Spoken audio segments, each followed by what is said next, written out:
Bonjour à tous, c'est Mélie et Mélo et on se retrouve pour une comparaison pour le PLIB 2023 adulte cette fois-ci. Cette fois-ci non, comme la dernière fois. Non, même pas comme la dernière fois. On a fait encore. On a fait la comparaison d'Alfie, mais à l'époque il n'était pas encore vraiment dans les finalistes. Il s'agit, de toute façon vous le savez avec le titre, de Le Chant des Géants de David Brie. Alors, ce qu'il faut savoir avec David Brie, je pense que si vous nous suivez, vous l'avez déjà entendu, mais on va quand même le répéter pour les autres en tout cas. C'est que on a lu David Brie. Dans le dernier clip, La princesse au visage de nuit. Ouais. Et on avait une critique à lui en faire, c'est que certes la plume est bien, on rentre bien dans le récit, c'est addictif et tout, mais la fin, ça retombe comme un soufflé, c'est dommage par rapport au début et on est en mode tout ça pour ça. J'en ai lu un autre, parce que je lui ai donné une autre chance vu que je trouvais qu'il écrivait bien. Et j'ai eu exactement la même sensation. Donc je me suis dit ça sert à rien. Après l'annonce des finalistes, je me suis directement lancée dedans, parce que c'est celui de la sélection qui faisait le plus peur entre guillemets, même si je me disais ça va se lire vite. Et voilà, je vais voir si ces fins sont toujours pareilles ou pas. Moi de mon côté, j'avais vu plusieurs avis, déjà plusieurs retours. Alors déjà celui de Mélo parce qu'elle l'a lu avant moi. Et celui d'autres Instagrammeurs, notamment sur... Ouais, booktubeurs Instagrammeurs, mais notamment sur Insta, où j'entendais dire « Ouah, j'ai du mal à rentrer dedans, il y a beaucoup de personnages, la situation est très très floue, je comprends pas ce qui se passe, qui est dans quel groupe politique, qui se bat contre qui. » Et donc du coup, je m'attendais à quelque chose de vraiment très difficile. Enfin voilà, je me suis préparée en me disant « Bon, ça va être une lecture difficile, il va falloir que je rentre dedans. » Je comprends ce qu'ils disent et j'ai eu un peu la même sensation, pas tout à fait pareil. C'est-à-dire que moi quand je suis arrivée là-dedans, j'ai eu l'impression d'arriver comme un cheveu sur la soupe, d'arriver dans un truc déjà démarré. Et en plus on arrive, on nous présente 15 personnages d'un coup, très rapidement. Et donc du coup on a du mal à remettre qui est qui. Bon après ça finit par arriver, mais ouais c'est bizarre cette façon d'entrer dans le récit. Et de la même manière, quand plus on avance, on se rend compte que comme on est arrivé très rapidement, il nous manque du contexte sur le passé de certains personnages, sur leurs relations, sur plein de choses. Il y a quand même des petites brises de contexte, c'est expliqué, mais il m'en manque. Et alors moi ça m'a pas du tout fait cet effet là. Alors est-ce que c'est parce que je m'étais préparée justement à ce que ce soit difficile, ou juste c'est comme ça naturellement? J'ai adoré ce roman au global et j'ai adoré ce début qui m'a happé dès les premières pages. Le fait justement qu'il n'y ait pas d'introduction. Il y a un petit prologue qui effectivement est pas trop compréhensible, où on nous parle de rêves de géants. Bon là c'est vrai que c'est un peu nébuleux, mais en même temps c'est un prologue. Voilà. Non, le prologue, je l'inclus pas dans ce que j'ai dit. Ah ok. Parce que là je suis d'accord, pour le prologue j'ai rien compris. Mais non, c'est un prologue de fantasy classique, oui. En mode on t'explique de la magie, un truc un peu nébuleux, mystérieux, etc. quoi. Autant les premiers chapitres, enfin le premier chapitre, les premières pages de l'intrigue, j'ai été complètement happée dedans. Voilà, on arrive en plein cœur de l'action. On comprend que là on est au cœur d'un complot politique d'ampleur, voilà, on sent que le monde, les royaumes, puisqu'on comprend rapidement que c'est des royaumes, que cette organisation-là va trembler sur ses fondations avec ce qu'on va vivre. Moi j'ai adoré. En fait le truc c'est que moi je pouvais pas vibrer avec ces fondations qui allaient s'écrouler, je pouvais même pas stresser pour les personnages, pour les royaumes, etc. vu que on y arrivait là-dedans dans quelque chose de déjà construit et donc il y avait zéro attachement. Et moi j'ai commencé à avoir un petit peu d'attachement et à avoir envie de lire la suite à partir de 25%. Parce que là on arrive à s'attacher au personnage un peu, que ce soit à la relation fraternelle ou à la romance qui débute. Même si la romance j'ai d'autres choses à en redire dessus, mais... Moi j'ai pas du tout eu ce sentiment. Donc vraiment pour moi d'entrée de jeu j'étais complètement happée. Je pense que c'était vraiment, et je crois que je l'ai déjà dit dans le vlog, c'est vraiment ce que j'attendais en lisant Le Chien du Forgeron. C'est-à-dire une ambiance médiévale avec du coup différents seigneurs.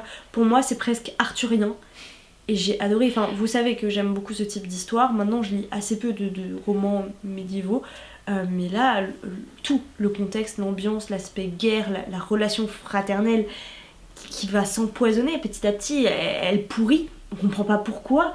J'ai trouvé ça d'une puissance incroyable, j'ai adoré. C'est surtout qu'on comprend, mais elle repose pas sur la logique en fait.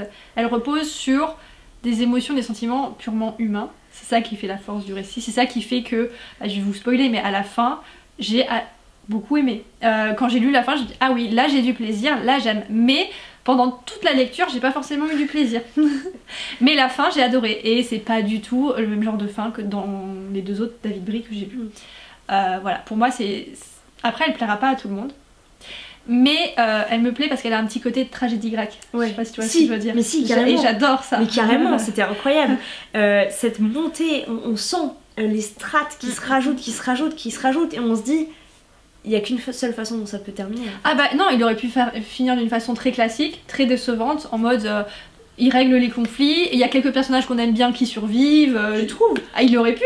Il y a des gens qui le font, enfin il y a des auteurs qui l'ont fait dans leur récit. Moi je trouve que dans la construction, c'est exactement ce que tu dis, c'est l'aspect tragédie grecque avec cette montée des éléments où ça s'enchaîne, l'engrenage est lancé en fait, et tu auras beau faire tout ce que tu veux, essayer de raisonner qui tu veux comme tu veux, bah, l'humain est au cœur du truc. C'est les personnages qui sont comme ça, ils sont profondément noirs, pas vraiment noirs, mais humains. Ils sont humains, profondément humains. Et ils restent dans leur tourment, ils en sortent pas, et c'est ça qui crée la fin. Malgré, on sent des tentatives. Donc c'est pour ça que ça aurait pu tourner autrement, et il aurait pu faire ce choix-là. Et pour moi ça aurait été décevant. Ah oui, non mais là, non, on est d'accord. Pour en revenir du coup au contexte, à la romance, j'ai bien aimé l'aspect romance, mais c'est la relation qui m'a le plus manqué de contexte.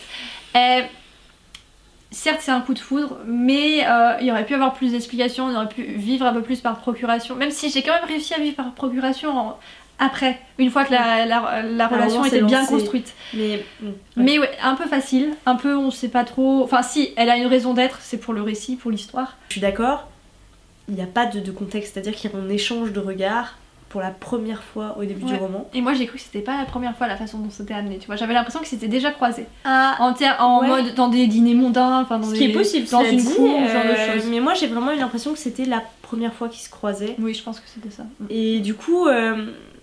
voilà, échange de regards et mais en fait c'était présenté en mode coup de foudre du côté du personnage masculin et du personnage féminin on savait pas trop. Et moi c'est ça qui m'a le plus troublée. En fait. Et au final, visiblement si, mais... Non, là-dessus je suis entièrement d'accord, c'est ça qui m'a troublée aussi, c'est-à-dire que le personnage masculin, comme c'est un... j'ai pas envie de dire... Enfin c'est pas un point de vue interne, mais on voit quasiment... Enfin tous les chapitres sont en tout cas de ce point de vue-là, du sien. Et donc en fait on voit son obsession se construire. Il ne parle que de ça, il ne pense qu'à ça, il est détourné de ses activités habituelles par l'amour, hein, tout simplement. C'est beau, l'amour. Mais c'est vrai que du coup, à un moment donné, ils vont se recroiser, quoi. Et je m'attendais pas à ce que ce soit de son côté-là, elle aussi intense. En même temps, je dis pas que ça m'a manqué parce que en termes de construction, il n'y avait pas sa place à elle. Donc je me dis pourquoi pas, ils ont peut-être chacun vécu la même chose de leur côté, quoi. Mais c'est vrai que je m'attendais plus de son côté à elle, à ce qu'elle le vive comme une amitié, pas par défaut, tu vois, mais vraiment juste... Un allié, quelqu'un qu'elle apprécie beaucoup, mais je m'attendais à ce qu'elle ait besoin de temps pour tomber amoureuse. Je pensais même qu'il y avait un petit côté manipulation à un moment donné. Alors que visiblement mais c'est vrai que pour moi la romance, ce début de romance, c'est peut-être le point un petit peu délicat du roman, quoi. Et voilà, et moi il m'a aussi manqué un peu de contexte sur la relation fraternelle, parce qu'on arrive à un moment où elle est déjà un peu dégradée, et on a quelques souvenirs, quelques flashbacks par moment, pour comprendre qu'ils se sont aimés, et continuent de s'aimer un petit peu quand même, mais il m'en manque pour moi, pour vraiment construire une grande relation fraternelle, avec tous les problèmes que ça peut engendrer, etc. Moi j'en ai pas eu besoin, j'ai été, je vais dire transportée, parce que la situation ne s'y prête pas trop, mais... J'ai été complètement plongée dans cette relation fraternelle, justement comme je le disais, hein, qui se pourrit de l'intérieur. Et encore une fois, qu'on a le point de vue que d'un seul des deux frères, on a du mal. Enfin, je veux dire, on se dit mais pourquoi, enfin, qu'est-ce qui se passe dans la tête de l'autre? On peut avoir des raisons, mais en fait, peut-être que le gars il se monte juste la tête tout seul, enfin voilà, on n'a pas beaucoup d'indications, et puis mais je comprends tellement, enfin je veux dire, non pas que je déteste ma soeur, mais... je me suis identifiée. Mais je pense que oui, je pense qu'il y a eu un fort travail d'identification sur cette relation fraternelle que j'ai trouvé incroyable, et c'est peut-être pour ça que j'ai été aussi touchée aussi. J'aime ma soeur, il n'y a pas de souci, et la relation n'est pas en train de pourrir sur pied, mais je peux comprendre. Voilà, c'est quelque chose que j'ai réussi à intégrer et à comprendre et à voir grossir comme ça. Je me dis mais c'est tellement sûr, quoi. Ah oui. Mais j'ai aimé quand même voir l'évolution. Mais du coup, j'ai pas il eu manquait besoin de passer. ce contexte, tu vois. Je trouvais qu'il était suffisant. Bah, t'as projeté le contexte de ton enfance à toi. C'est possible, c'est possible, c'est possible. À propos de ce personnage féminin, il y a une chose très chouette, c'est qu'il s'agit d'une femme guerrière. Et on n'en fait pas trop. C'est pas sans arrêt des récits de guerre en mode où elle est badass, inflexible, etc. Juste, c'est une femme guerrière, elle se bat très bien, et c'est un fait, et c'est bien équilibré dans le récit, et vraiment très très bien. Et d'ailleurs, on le comprend parce que on y reviendra, je pense qu'il y a de nombreuses scènes de bataille dans ce livre. Globalement, l'action, c'est des batailles. Donc si vous aimez pas ça, Voilà, si vous aimez pas les ça. descriptions de bataille, c'est pas trop fait pour vous. Mais voilà. Bah, Et si, mais c'est juste que du coup, les parties... Tout n'est pas d'action, bataille, heureusement. Mais les Ah oui. parties d'action, vous allez les passer vite, vous allez pas passer un bon moment. Ouais. Ce qui est un peu plus ou moins mon cas quand même. ce que je veux dire, c'est que en fait, il y a d'autres femmes guerrières. Ah, je sais pas s'il y en a d'autres qu'elle. Si. On les a pas beaucoup vues. Alors, hein. l'autre reine, Vevida. Oui, oui, c'est vrai. On Mais comprend, juste et- des reines au final. Est-ce Oui, que mais du coup on le le voit- peuple, les femmes du peuple, elles ont le droit de se battre comme elles? Ou Et c'est bah parce je que sais elles, pas, elles sont mais en tout cas bien en placées. voyant cette position-là qu'elles ont réussi à avoir, je me dis il y a une forme d'ouverture et j'aurais pas Ouais. été surprise qu'ils glissent d'autres femmes parmi les combattants en tout cas. Et j'ai trouvé ça très chouette. Un peu dans cette même lignée. Donc on se place dans un univers médiéval plutôt moyenâgeux et il y a quelque chose qui pour moi n'aurait pas dû être accepté aussi facilement. Ou il y aurait dû avoir des chapitres qui amènent à un jugement qui fait que bah, finalement c'est accepté. C'est que donc il y a un roi qui épouse, je sais pas si on peut, à quel point c'est spoilant, Quand même. qui épouse une femme, c'est pas un mariage d'amour, hein, et cette femme-là va plus ou moins trahir, enfin en tout cas du point de vue de leur culture, du peuple de l'époque, ça devrait être une trahison parce qu'elle va le quitter pour plus ou moins lui faire la guerre et elle va le tromper avec quelqu'un d'autre avec qui elle va avoir un enfant. Et c'est accepté par le peuple et il y a certaines armées qui se rallient plus ou moins à elle pour lutter contre le roi et sans explication, enfin... sur pourquoi est-ce qu'ils acceptent ça aussi facilement. Il aurait dû soit avoir de la honte pour elle, pas forcément justifié, hein, je suis pas d'accord avec ça parce que... Non, compte tenu du contexte, mais compte tenu du contexte historique. ça aurait eu sa place. Enfin, historique. Oui, Voilà, on prend bref. des culturelles. Vous avez compris. Voilà. Ou avoir un jugement en mode bon bah voilà, le mariage n'a pas été consommé, etc. Voici pourquoi du coup bah, elle a le droit à sa liberté et puis voilà, elle a pas à être inquiétée et tout ça. Je trouve ça que ça a été trop vite, trop facile. Et moi je suis pas d'accord. Enfin, je suis pas d'accord. Je comprends. J'aurais pas dit non à quelques chapitres en mode ouais, c'est chelou la position qu'elle réussit à obtenir alors que très clairement elle a réussi, enfin elle a trahi une fois, elle pourrait retrahir. Mais ça ne m'a pas dérangée parce que pour moi c'est vraiment deux éléments différents. C'est-à-dire que oui, elle est partie, elle a eu un enfant avec quelqu'un d'autre qu'avec son mari. Mais je décorrèle ça complètement de la place qu'elle prend dans la guerre en tant sous un autre rôle. Bah, si la guerre n'avait pas été contre son ancien mari, enfin ils sont toujours mariés, hein, contre son mari, il n'y aurait pas eu de problème pour moi. Mais comme la guerre était contre ce mari-là et qu'il fallait qu'elle ait des alliés, c'est ça le problème. Mais en fait on l'a pas compris pareil. Moi j'ai pas ouais. compris qu'elle avait rassemblé les gens autour d'elle, j'ai compris qu'elle avait rejoint un groupe qui était contre ce roi. C'est pas elle qui est le nœud de cette alliance, elle les a rejoints en tant que victime, hein, très clairement, de ce roi. Et effectivement, ses alliés d'avant, de l'époque, qui avaient encore du respect pour elle, l'ont rejoint. Et moi, c'est ce moment-là, c'est au moment où les alliés de l'époque la rejoignent, qu'ils auraient pu ne pas la rejoindre en mode oui, enfin bon, voilà, hein, grosse truie, non, quoi. Mais par contre, vraiment, le fait qu'elle prenne cette position-là dans cette guerre et qu'elle rejoigne, pour moi, qu'elle rejoigne des alliés, c'est complètement décorrélé. Donc pour moi, ça m'a absolument pas posé problème vis-à-vis de ce qu'elle avait pu faire. Donc voilà, des choses qu'on n'a pas compris pareil. Et du coup, j'ai adoré, moi, la double casquette qu'elle a. Et d'ailleurs, on sent que dès le début, elle est plutôt dans sa casquette officielle. Et petit à petit, elle glisse vers quelque chose de plus doux, de plus joyeux, enfin de plus heureux. Et en fait, elle est toujours un peu sur cet équilibre-là. Et à un moment, elle propose, elle se dit mais pourquoi est-ce que juste on s'enfuit pas en fait, on va ailleurs, on va... Et en fait non, ça la rattrape. Et moi, tous les personnages, je les ai trouvés incroyables, même si on voit tout par les yeux d'un des deux frères en l'occurrence, mais j'ai trouvé que même à travers ses yeux, David Brie a réussi à construire des personnages profonds et complexes dont on arrive à saisir les subtilités, même en les voyant par les yeux de quelqu'un d'autre. Globalement, L'histoire se tient, la fin géniale, enfin en tout cas tout à fait à mon goût. Donc du coup j'ai quand même un petit sentiment de... Il y a quelques petites incohérences ou facilités ou je ne sais pas, mais en même temps ça coïncide avec le fait que c'est une histoire d'humain en fait. Et donc du coup les incohérences ça peuvent être liées aussi au caractère humain, etc., aux spécificités humaines. Notamment avec l'épilogue. Je me dis, ah, mais au final, ce personnage-là, est-ce qu'il savait vraiment ce qu'il voulait? Il n'était pas très rationnel. Moi, j'ai compris mais ça fait partie de son humanité. Moi, j'ai compris très vite qui il était. Oui, ah oui. Ça, on comprend très vite. Maintenant, pourquoi il revient plus il s'adoucit un peu dans les... Pourquoi avoir fait ce choix-là? Mais oui, c'est humain. C'est voilà. tellement humain. Je pense que ça se rapproche tellement... Pour moi, c'est le mot qui me revient, c'est arthurien en fait. Ouais. Non, mais c'est vrai, même dans ce changement-là, à la fin, je trouve qu'il y a quelque chose de très arthurien.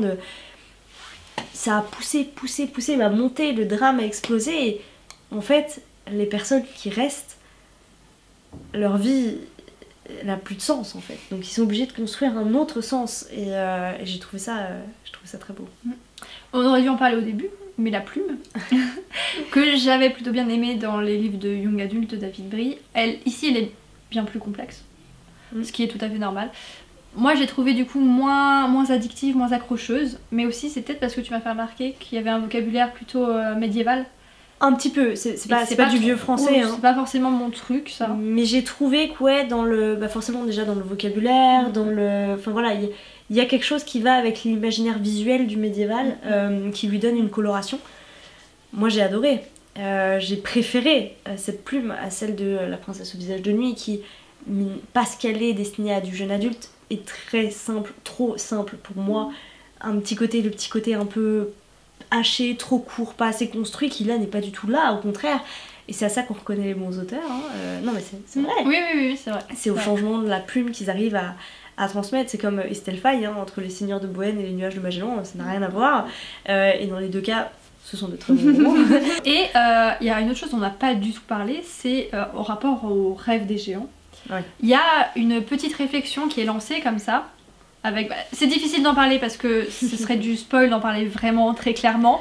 Mais avec la fin, voilà, on peut se faire une réflexion pas vraiment philosophique mais un petit peu sur mais cet univers, enfin voilà, qu'est-ce qui est réel, qu'est-ce qui ne l'est pas, etc. C'est plutôt bien fait. Au final ce n'est pas central à l'histoire. On aurait peut-être pu s'attendre à ce que si les mystères de l'univers, les rouages de l'univers soient plus expliqués, c'est pas le cas. Et c'est expliqué pourquoi avec la fin et c'est bien fait. Franchement, moi j'ai adoré le concept. Déjà, je trouve que du coup la genèse de cet univers est super bien pensée. Et, d'un côté très poétique. Voilà, vraiment super, j'ai adoré. Et en même temps, et c'est comme la magie d'ailleurs, c'est pas du tout un point clé. Enfin, c'est un point clé de l'histoire. Ça pourrait en décevoir certains parce qu'on n'a pas la réponse. Alors qu'on a l'impression qu'on court après ça depuis le début. C'est vrai qu'il reste un certain nombre de choses qui ne sont pas dites, un certain aura de mystère. Mais ça fait partie de l'histoire. C'est voulu et ça c'est très très bien fait. Voilà. Vous l'aurez compris, je vais arrêter de défendre ce roman. J'avais décidé de me laisser quelques jours avant de vous dire si oui ou non c'était un coup de cœur. Je pense que oui. Parce que c'est une lecture qui a vraiment résonné en moi. Alors déjà par l'aspect humain, très, très sombre, le côté tragédie, le côté arthurien. Et encore une fois, moi j'ai retrouvé des personnages, j'ai retrouvé Arthur, Lancelot, Guenièvre, j'ai retrouvé Merlin, enfin voilà, j'ai adoré. Seul petit reproche que j'oublie avant d'oublier là, Bran, pourquoi il a choisi ce prénom-là? Je veux dire, entre tous les autres qu'il aurait pu choisir, il a choisi le prénom de Bran. Pour moi, Bran, c'est le personnage de Game of Thrones que je n'aime pas du tout. Pourquoi ce choix? Je ne sais pas. Mais voilà, pour moi, c'était pas... Il y a peut-être une signification derrière ce nom qui est caché ou j'en sais rien. Mais j'ai pas aimé. Stop, quoi. C'est sûr que quand on me lisait le nom du personnage... ça me fait penser à d'autres personnages. Pas forcément juste celui de Game of Thrones, mais il y en a peut-être d'autres qui ont été nommés pareil. Peut-être. Alors que Syl, par exemple, là Ouais. c'est un prénom que j'avais jamais vu passer. Oui, bah d'ailleurs comme les autres Oui. prénoms, hein, il y a juste Bran, je sais pas pourquoi. Ah, il y a un truc aussi que j'ai pas dit.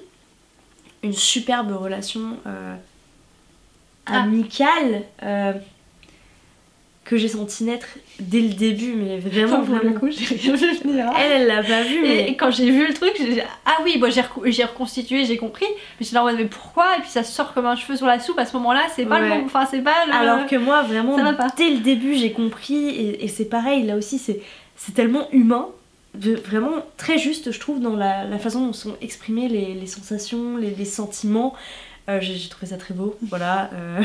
Donc voilà, je suis extrêmement contente d'avoir retrouvé ce côté médiéval, arthurien, tragédie, humain. Voilà, donc je pense pouvoir dire que c'est un coup de cœur parce que hier encore, j'étais en train de faire complètement autre chose et je me suis rendu compte que j'étais en train d'y penser. Donc ça veut dire que c'est quand même un roman qui m'habite.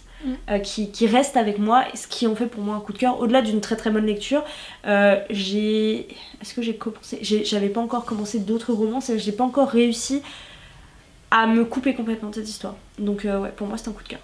Ouais, alors pour moi c'est pas un coup de cœur, même si j'ai adoré la fin, mais j'ai pas eu suffisamment de plaisir tout au long de ma lecture.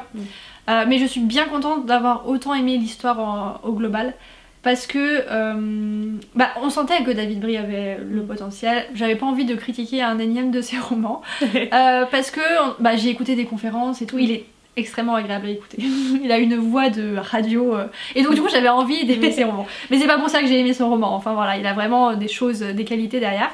Après, pour moi la question qui se pose c'est est-ce qu'il a suffisamment de qualité pour être le grand gagnant du clip? Je sais pas trop. Ce que je disais avant qu'on soit coupé vers la batterie, c'est que ce qui est difficile avec cette édition du prix, c'est qu'il n'y a pas de roman qui se détache nettement par rapport aux autres. Je vais un peu vous spoiler, mais pour l'instant... Bah non, en fait, pas pour l'instant. J'ai tout lu, donc je vais juste me laisser un peu de temps de réflexion. Mais il y en a deux qui pourraient se partager la victoire. En tout cas pour ce qui est de l'adulte, hein, je ne parlerai pas pour ce qui est de la jeunesse, vu que je vais quasiment pas en lire, je pense. Voilà, il y en a deux qui n'ont rien à voir ensemble et chacun ont un petit manque sur certains aspects qui fait que pour moi ils ne remplissent pas à 100% les conditions pour être un gagnant. Ils ont les conditions pour être finalistes mais pas vraiment pour... Surtout par rapport aux autres gagnants, ceux pour lesquels on avait voté des 3 premières éditions du coup je suppose, ou 4 premières éditions, je sais plus exactement combien pour lesquels on avait voté ont gagné. Je sais qu'il y avait eu une belle suite de au moins 3. Pour toi, oui, ouais. pas pour moi. Ah oui, pas pour toi, non. Mais comparé par exemple aux gagnants de l'édition précédente et peut-être même encore à l'avant, là pour le coup par contre c'est du même niveau je trouve. Mieux. Mieux, oui peut-être. Oui, mieux, enfin mieux parce que c'est de l'adulte en fait. Proserpine qui a gagné. Prospérine, Proserpine, c'est pareil. Ouais mais c'est parce que c'est jeunesse young adulte, difficile de comparer avec de l'adulte. Oui, enfin, voilà. Voilà, je ne peux pas m'exprimer sur le sujet puisque à ce jour je n'en ai lu que 2 sur 5 mais pour moi très clairement ça se dessine comme un très bon gagnant, enfin vous l'avez compris. Voilà. Voilà, et ben on va s'arrêter là. Vous n'hésitez pas à nous dire ce que vous avez compris en commentaire. Surtout que là pour le coup on a des avis très différents, même si on se rejoint quand même sur la fin, cette petite fin au goût de tragédie que j'aime beaucoup. Voilà, et en attendant de prochaines vidéos, on vous souhaite de très bonnes lectures.